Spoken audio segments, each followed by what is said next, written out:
This is a study visit, it's an exchange of knowledge, of expertise from the point of view of the wine sector, viticulture.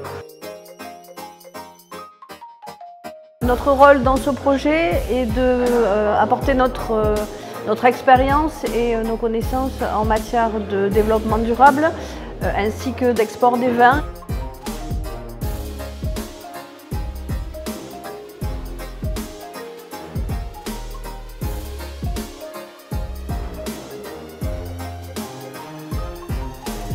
Moldova is very good and the people are very sympathetic, and I recommend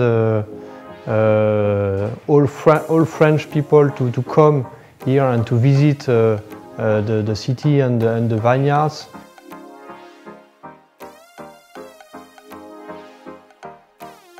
Sunt foarte bucuros că au venit vinificatorii din regiunea Bergerac din Franța și deja așteptăm să ne ducem să vizităm pe dâns și să vedem cu ce se laudă și ei.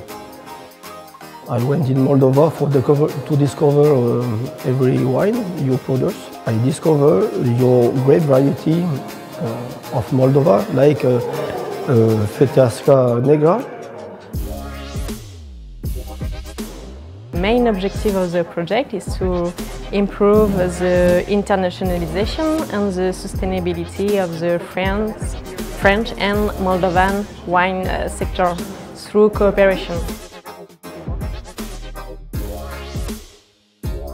Vreau să cred că tot ceea ce se va întâmpla în continuare și demersul de mai departe după acest proiect va fi în durabilitatea acțiunilor noastre și în rezultate pe măsură. Țin să mulțumesc programului Partners in Wine, Oficiului Național al Viei și Vinului și Uniunii Europene pentru această oportunitate de a face schimb de experiență cu colegii noștri vinificatori din Franța.